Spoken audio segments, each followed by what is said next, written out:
Hello, and thank you very much for the invitation to come and speak to your webinar today.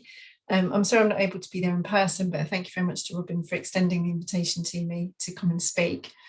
So my name's Rebecca, Dr. Rebecca Poz. I'm a clinical psychologist and also a clinical neuropsychologist based in West Suffolk, predominantly with the NHS. And I was going to come and speak to you today about the psychology of compassion. And so hopefully you'll be able to see the slides as they come up, and I'll do my best to navigate this technology, of which I'm not the biggest fan, but we'll see what we can do. So if we start with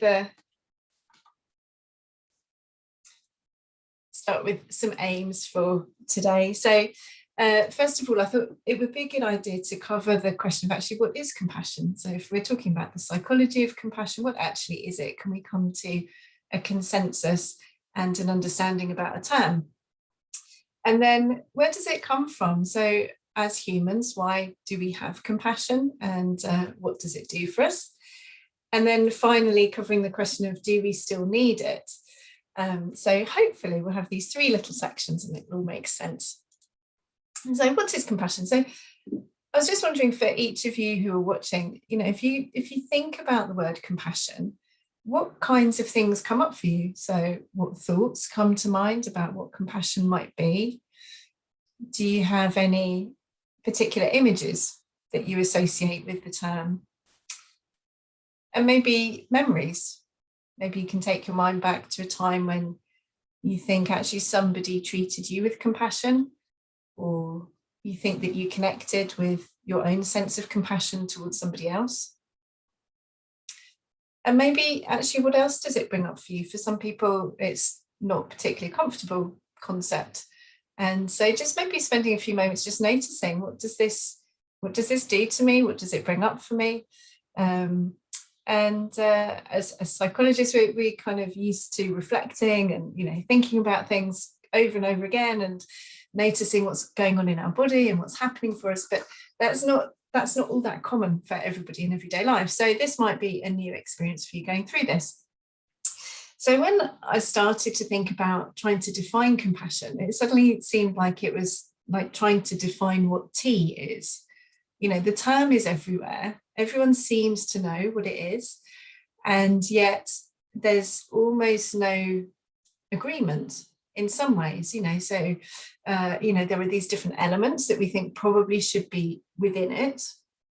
But actually you can sort of make it in many different ways. And I'm thinking about this for both tea and for compassion. So when we think in the field of the research of compassion, though, we have to come up with some kind of consensus. Otherwise, we can't really be researching it. So the agreed definition that has kind of been come to by most researchers is one that the Dalai Lama has kind of noted and summarized in this quote here.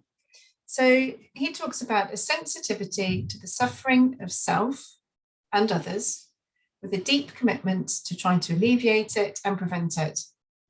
So that sounds relatively straightforward, this nice, succinct little summary of, this is about the suffering of self and others, and this deep commitment to try and prevent it, alleviating it and preventing it. But actually, what does that mean if we break that down? So it might sound quite simple in that chunk, but let's break it down a little bit further. So in order for me to be sensitive to suffering, what do I need to be able to do? So what conditions are necessary for me to be able to detect suffering? And so I guess I need to go out and about in the world with my radar switched on. I actually have to be on the lookout for suffering in order to pick it up. We all know that if we go out and about in the world and we've kind of got our blinkers on, we just miss stuff, and that missing stuff and filtering stuff is also normal. And it's a helpful function, because if we picked up on everything that was happening all the time, we just would become overwhelmed and overloaded. So actually the brain is designed to filter out some stuff.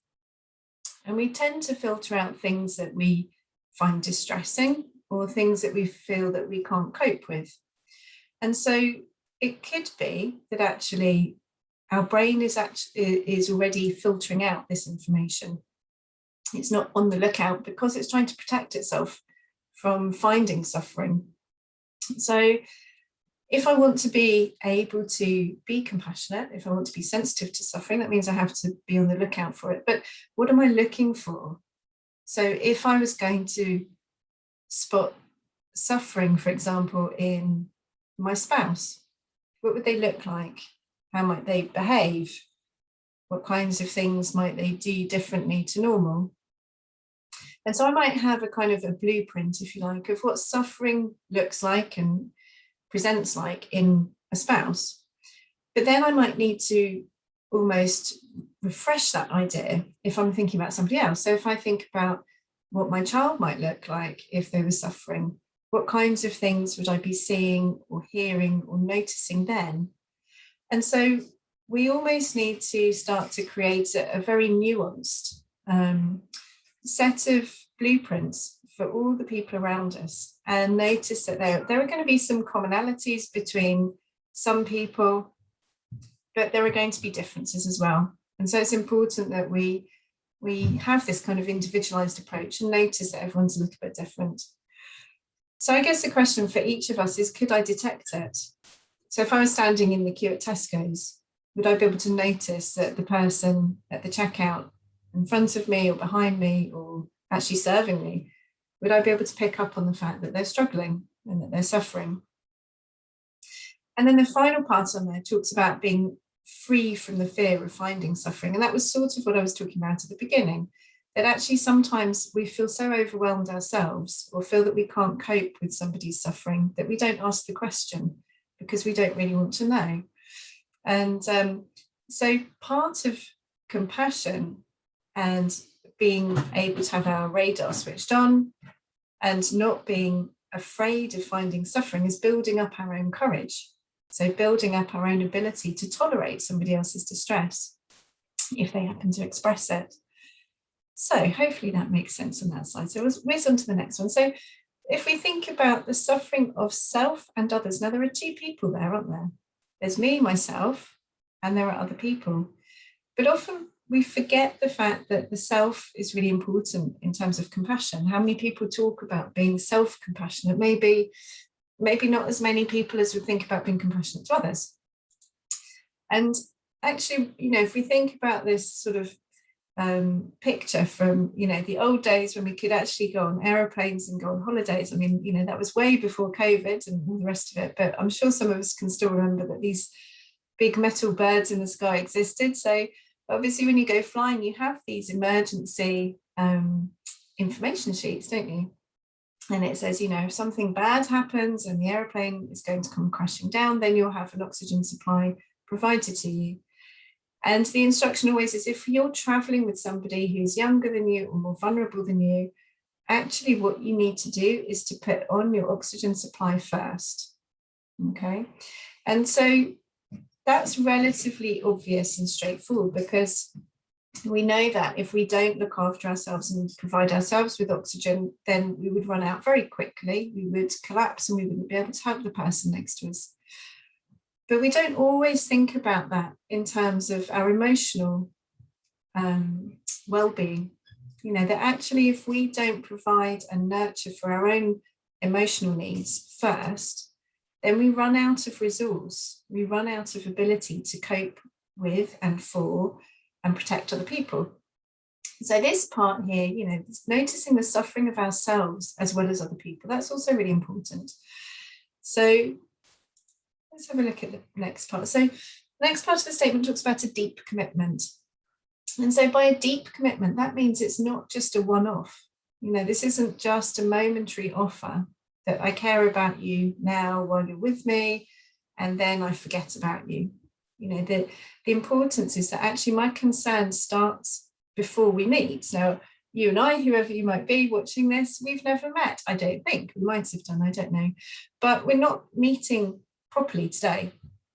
But my concern is that this presentation should be as accessible as possible. So I've made a small attempt to make these slides dyslexia friendly. So I've tried not to use white and blacks, but something different. And I did try so hard to get some subtitle tools to put on here, but unfortunately all the platforms I have access to, the subtitles were so inaccurate that I thought I'd probably end up subtitling with something highly offensive. So I apologise to people with auditory limitations that this isn't subtitled. But that's just a very small example about how you can start to build a concern about somebody before you've even met them, and think about what their needs might be. And actually that we have a commitment to people after we stop being with them. So actually I care about your future well-being, particularly in clinical terms when I'm working in the NHS. That's really important, that when I stop working with somebody, I don't stop caring about them. Actually, that my care about how they're doing continues, even if I don't see the person. And because that then enables the person and I to plan for their future. And so we might make, a future well-being plan, those kinds of things. And so we've thought about having a deep commitment to people. And then what we're wanting to do is to alleviate the suffering. So empathy is all well and good, and it's all very nice that I can imagine how somebody else is feeling and I can understand and notice that they're suffering. But compassion actually requires you to do something about it. So there's no point just stopping at the point at which I've empathized, stopping here and saying, oh, well, I can imagine how you're feeling. That's really dreadful that you're having this awful time. Actually, I need to do something about it. And then the final part, before we get to the end of the Dalai Lama's statement about what compassion is to prevent it. So if I'm going to prevent suffering in myself and in other people, what's required of me? So I have to, for a start, understand what caused it. So if I can understand what led up to this point at which somebody's suffering, then I have a chance to make a change, make a difference. I also need to be able to make some predictions. So I need to be able to predict, if this happens next, then somebody might suffer or they might not, and that would be a better outcome. So, for example, if I meet somebody in the street and their shoes are worn through, I need to understand how that came about. So was it the fact that they weren't provided access to their benefits? Was it because they've been trapped at home during lockdown and they haven't had access to online shopping and couldn't buy themselves some more? There are so many reasons that a problem might happen and that suffering might happen. But if I know what's caused it, then I can start to make some changes to help that person. And if I know, for example, that, well, somebody doesn't have access to online shopping, so if I gave them a laptop, that might help. Unless I've worked out whether or not the person has the understanding and the skills and the ability to make use of digital technology, then they're not going to be able to access that. So I have to be able to make all of the predictions to work out how I can offset all of the problems. And I also have to balance the short term and the long term. So I often give an example of, supposing one of my children felt really poorly. They'd got some horrible stomach bug and they were being unwell and being sick. And then they said, oh, please, can I have some cake to make me feel better? Please, please, please. Now, in the short term, that might well make them feel a little bit better. And I might win the prize for best mummy of the year because I've given them cake when they've asked for it. But I have to understand actually that in the longer term, it's more likely to maintain that stomach bug. And actually it's going to create their suffering and perpetuate their suffering for a lot longer.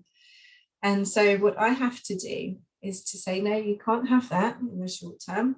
And of course, that's likely to increase their distress, and they would get all upset and cross with me that I'm refusing to let them have something that they want to make them feel better.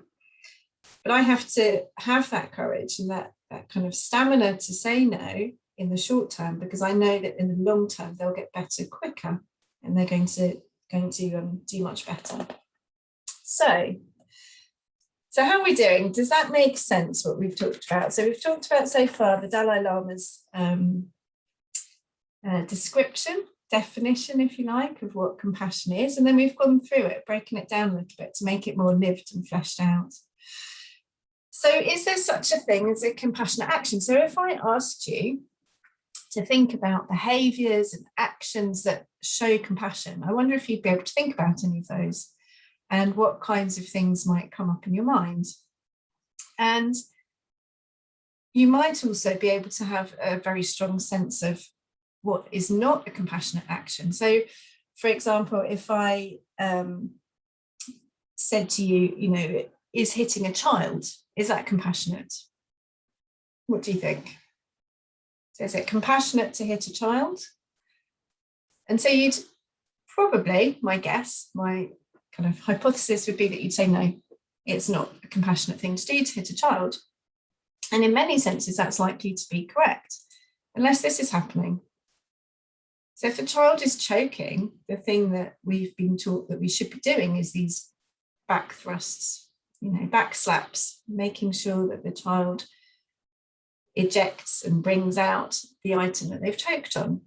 So suddenly, this hitting a child becomes incredibly compassionate at a time when it's really frightening to bear witness to a child suffering and choking.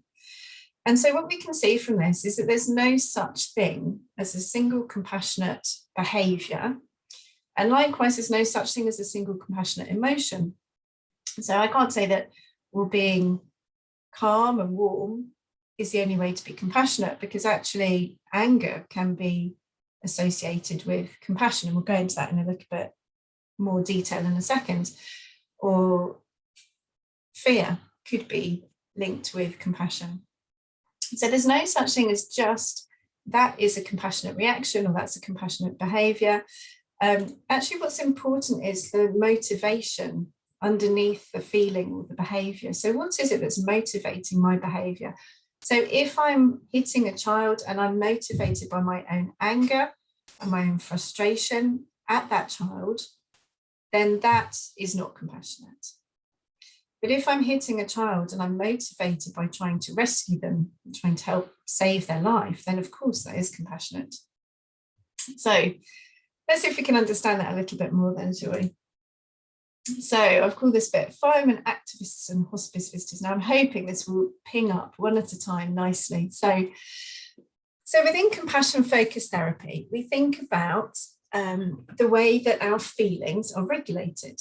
And on the title here, that there are 3 types of affect regulation systems. So affect is just another term for emotions. And so what we think about is that our emotions can be regulated by different systems. So let's have a think about this picture then. So what I want to do is to focus just on one circle at a time. Now, some of them are a bit more oval than circular, but we'll pretend they're all circles because this is called the 3-circle model. So what I want you to imagine is that you're kind of just bobbing along in bog standard land, feeling quite neutral. And each of these circles represents a telescope. So you might be able to remember the telescopes that you used to find at the seaside, and you'd put in, 10p or 20p or whatever it was back then, and then you'd be able to look out to sea and see these things, which were the same as probably what you could see next to you, seagulls and things. But so anyway, I'm digressing. So we're thinking about the telescope. So you're imagining you're looking through your telescope, and that's why you've got a circle. And so by using a telescope analogy, we're focusing on just one particular aspect of something. So within this red circle over on the left, this focuses on threat. So if you can imagine, and a lot of this does require actually really good imagination and allowing yourself to go with the flow of something. So imagine that you're focusing on something highly threatening. So it might be that you're imagining being alone down a dark alley late at night, and hoodies or whatever you would like to call them jumping out at you, having a flick knife, and you're completely alone. And that sense of aloneness actually is important when we're feeling threatened. So if you are good at imagining, and you can imagine yourself in that scenario, and you're focused 100% on that threat, you might notice that you start to have feelings pop up. And these are threat-based feelings. So you might notice that you're feeling a little bit anxious. You might notice that you're feeling highly fearful, not just a bit anxious. You might feel, actually, if you imagined that you were there with a small child, you might feel really angry. How dare these people jump out and threaten me? if this particular threat happened to you over and over again, and you always lived in a setting where you were threatened every time you went out of your front door, over time, you might start to feel depressed. And so we can see that by focusing on threat and just on one particular thing, it regulates and it changes our feelings. So the feelings that we suddenly have were these threat-based feelings of anxiety, fear, depression, anger, those kinds of things. Okay, so let's then take our telescope and we're going to focus on something different. So this time I want you to try and focus on this blue circle. So in here, we're focusing on resources. So resources for animals are things like food and territories and mates, those kinds of things. So things that there are not enough of for everyone to go around, but that they will want, okay? Now in humans, actually resources are the same for us. So our resources, things that we all want, that there's not enough to go around for, are also things like food, homes, the best kind of partner, jobs, all of those sorts of things. And so these are our resources. And so what happens when we focus just on, so you might be able to imagine, say, I don't know, maybe getting the last reduced tickets for Latitude Festival, or you might think about applying for a job and how much you desperately would like that job, or trying to get a housing offer accepted. Housing market's gone crazy at the moment, apparently. So trying to get a housing offer accepted is like gold dust, so I hear. So if you're focusing just on that, so you've got your telescope, you're focusing just on that particular resource, and imagine how much you want it and how much you would like to have it, and that you want to do better than the next person, and you want yours accepted over and above somebody else's. And what you might notice if you're focusing on these resources and you're wanting and you're pursuing this stuff, you're achieving it, is that actually this is a very activating system. So what will happen to your emotions is you'll start to feel quite competitive. You might get a sense of excitement or drive coming up in you, a sense of vitality. So what's happened then is our feelings inside us have just shifted. Not really because anything in real life has changed, because we're just pretending and we're imagining, but because we're focusing on a particular resource.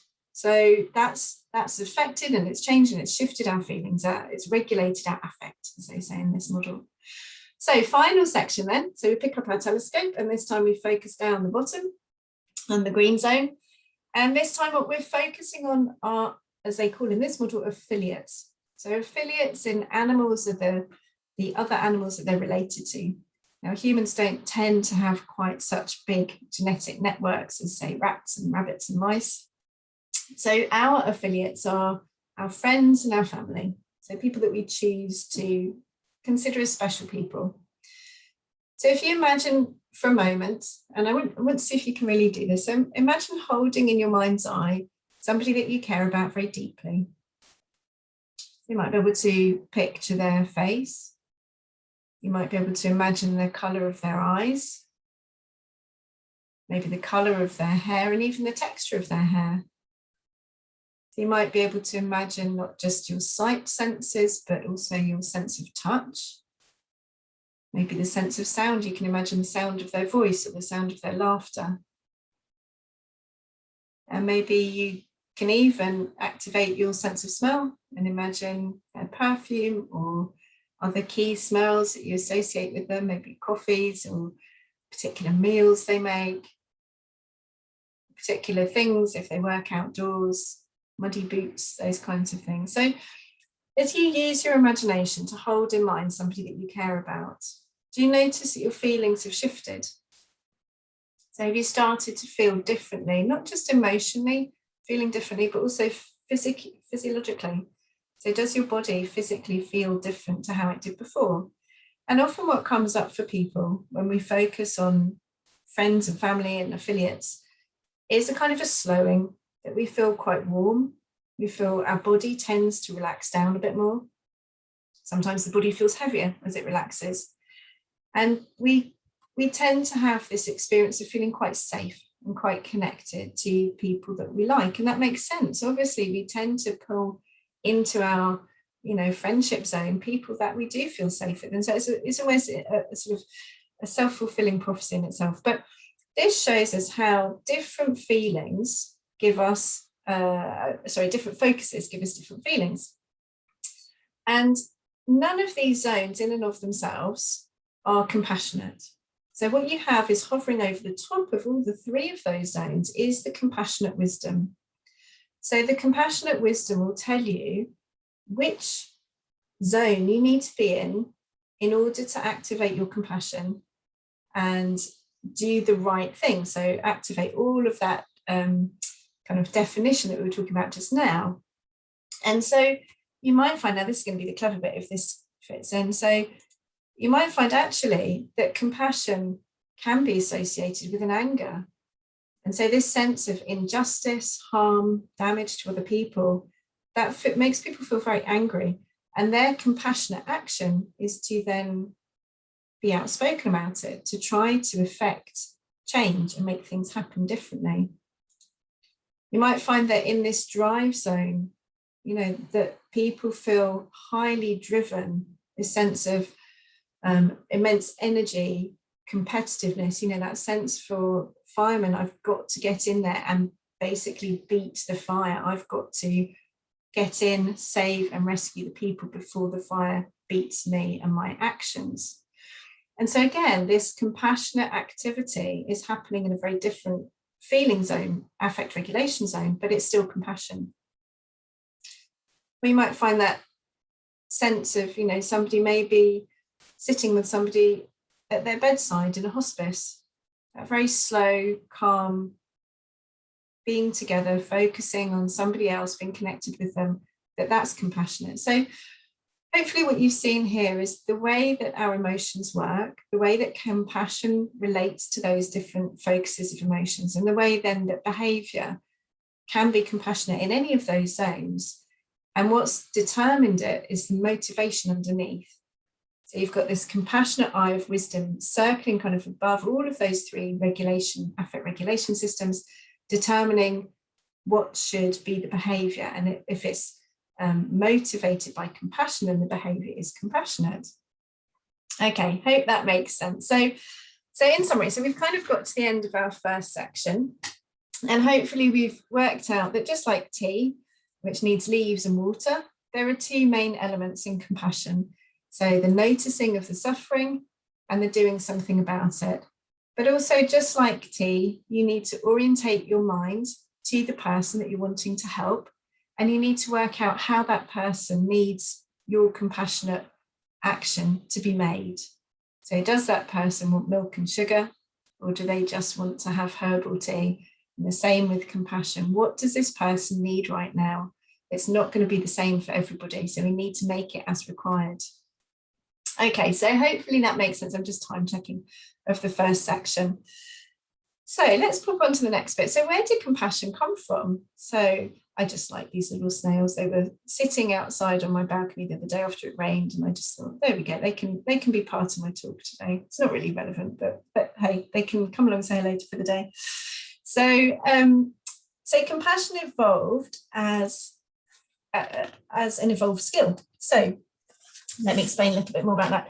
So basically, the reason that you and I need a hug in order to make ourselves feel better, and the reason that we have all struggled and suffered so very much with lockdown and isolation, is because we evolved from being quadrupedal through to being bipedal, or more specifically, because the women did. So what happened at the point of the changeover from being more down on all fours in this kind of a way to being more erect and upright is that the pelvis got smaller and it also rotated. So because the pelvis got smaller and rotated, that meant that the actual birth canal was much littler. So through a little birth canal, you can only birth a little head. And anyone who's given birth can imagine that you wouldn't want to birth anything bigger than you actually gave birth to. So the human is actually born prematurely. So all of us, all human babies were born prematurely. So the full length of gestation really should be 21 months, whereas our babies are born at 9 months. Now, I can't imagine anyone wanting to give birth to a 21-month-old. so thank goodness evolution took over and enabled us to have the babies early. But what happens then is that, because if you think about the difference between the skills of a newborn baby at 9 months and the skills of a toddler, they're very different, aren't they? So a newborn baby can't do anything for itself. It can't walk, it can't access food, it can't do anything. And so if it was left alone, it would die. So a newborn baby would die without any input. So there has to then be a mechanism to keep a connection between the food giver, in this case the mother, because they're mammals. So there has to be a connection between the food giver and the newborn baby. And so what happens is that the baby has an effective way of communicating with the parent that stimulates a sense of distress. So the baby cries, and anyone that's spent time with a newborn baby knows that that's not very nice. And so what we naturally want to do is we want to stop that baby from crying. So there's this huge urge, and more so if it's your own baby. So there's lots of research about parents being able to tune in really specifically to the sound of their own newborn baby cry. And so we don't like, as humans, we don't like the sound of a newborn baby cry. And that's normal to not like it. And the reason it's normal, excuse me, is that we should do something about it. So this is where it goes back to that compassion quote. So we have to notice suffering, and then we have to do something about it. And so what we do about it is we go to that infant and we make it feel better in some way. So we have a reaction of soothing. And then that's what keeps the baby alive, because it then gets what it needs. And so what you see is that this urge to comfort is just absolutely universal.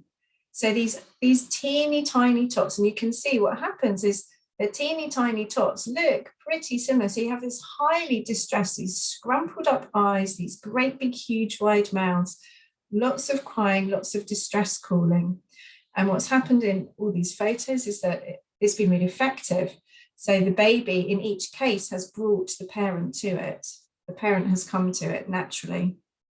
And so this is what's supposed to happen. And what you can see across all of these pictures, they're just randomly plucked from the internet, but across all of these pictures is really interestingly that every single one of those parents has had a sense that they need to bring, not only pick the baby up, but actually bring the baby right up high, right up to the face.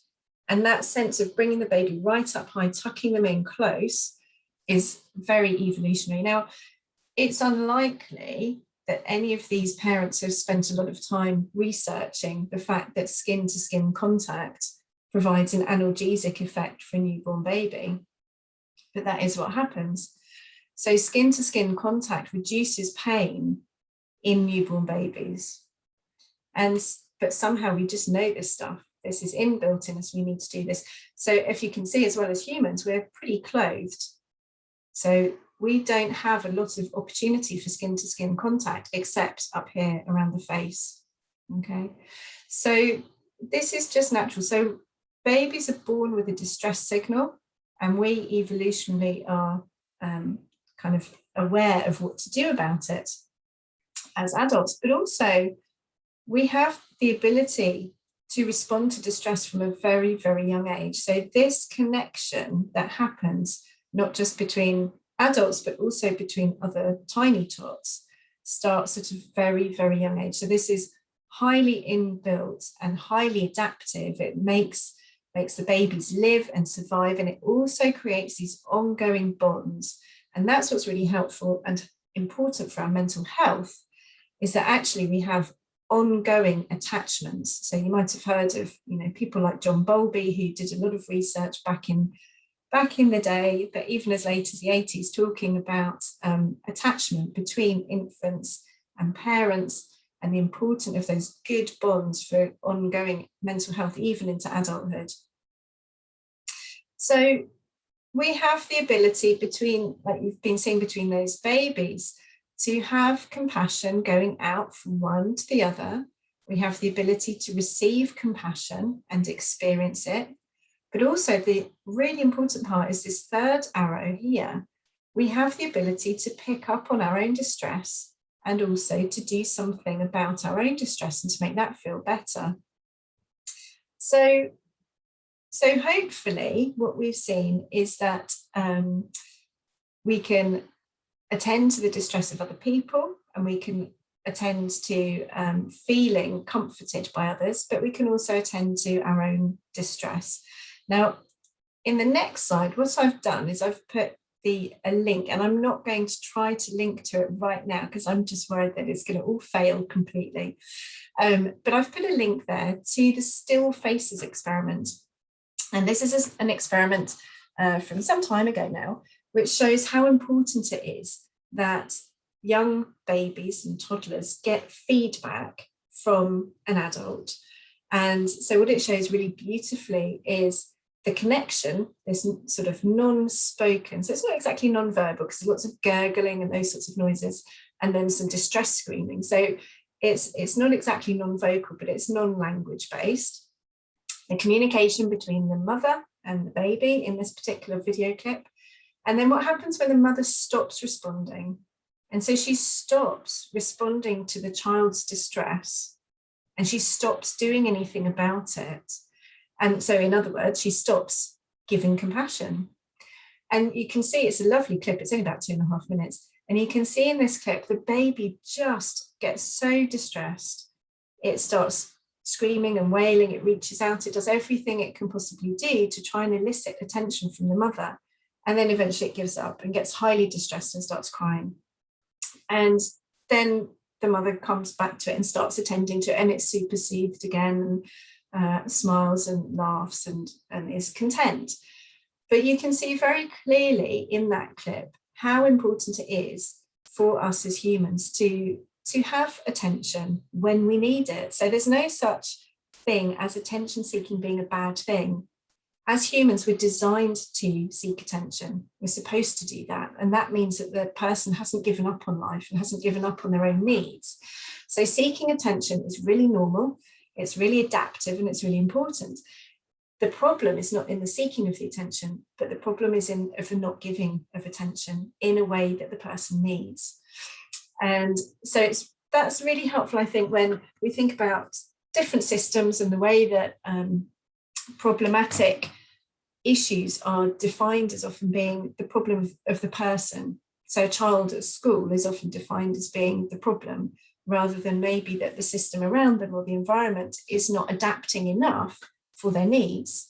And the same in mental health services, the same in maybe nursing homes, all sorts of places where we have limits on the amount of available attention. So these are places where there are not enough people to attend to the level of need that there is. And so often the person who's in distress is the one that gets blamed. So it's helpful to just take a moment and just remind ourselves that a lot of distressed behaviour is because somebody's not getting what they need in that moment in time. And often the simplest thing that people need is just a little bit more TLC, a bit more attention, love and care. So have a look at that if you're interested in it. Hopefully you've had enough time to copy down the link if you want to. So whizzing on, final section before we come to our end. So in compassion, we've thought about compassion as being really important for absolutely newborn babies. We've thought about the importance of compassion for toddlers and for ongoing growth in childhood. But do we actually need it as adults? Is this something that we can just do without? And some people get very concerned that actually if they are compassionate to others or to themselves, that they'll become weaker in some way. But actually that's not possible, because compassion will always take that longer term view, and the wisdom of compassion will always do what is in your best long-term interests. So if the behaviour sort of that came up in your mind was to, for example, bend over backwards and always do something for somebody else and never put up boundaries, that wouldn't be compassionate, because actually that would be creating interpersonal problems and it would be subjugating yourself and not helpful at all. So compassion should always have that wisdom underneath it about, is this in my best long-term interests? And then therefore, what can I do that's going to hopefully benefit, myself and others, and be the best sort of compromise all the ways round? And is it helpful for society? So if we're compassionate, does it mean that we're going to be overrun in the benefit system, for example? That's a concern sometimes people have. But again, no, it wouldn't, because actually compassion is not about just endlessly giving and being endlessly bottomless pit of charity. It's about supporting people to be as effective and to live their best valued life that they could live. So that wouldn't happen either. And so what I've done is just had a quick look at some leaders that are, sort of famous for their compassion. And so thinking initially about compassionate leadership just within our own workspaces, and thinking what does compassionate leadership actually look like and mean? Now, within the NHS, there's currently actually a whole strand of compassionate leadership training, and a whole emphasis on shifting the ethos to compassion, which is good. So somebody who practices compassionate leadership will take a stand for the greater good. So again, it goes back to that one of the core concepts of compassion being about courage. So having the courage maybe to stand up and put your head above the parapet and say, actually, things might have always been done in this particular way, but that's not a good way of doing things. And so we need to kind of have a wider view, that wide lensed view of everything. So do you remember those 3 circles? We want to be able to have the wide view across all the top of the 3 circles, not just the narrow view. And so compassionate leadership also is about creating a culture. So a culture within the organisation that empowers everybody, so that everybody has equity and everybody is considered to be equally valuable to everybody else. So that each person themselves can feel really good about living their own life authentically and living a purposeful and a meaningful and a valuable life.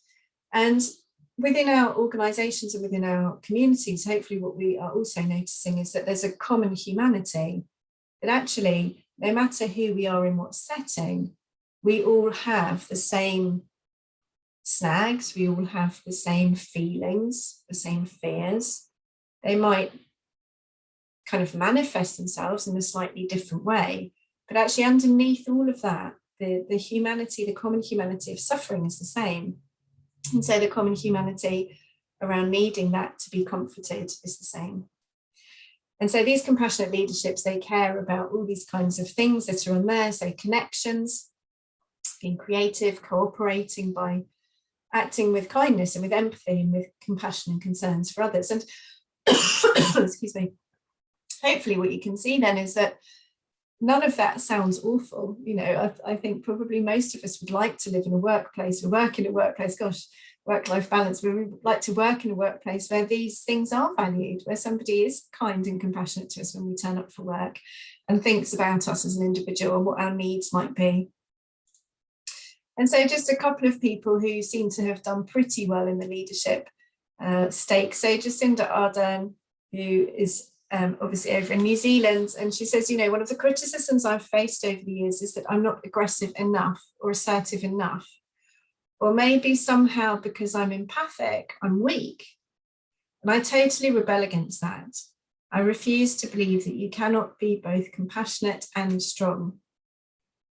And actually, I would say that part of the definition of being compassionate is to be strong.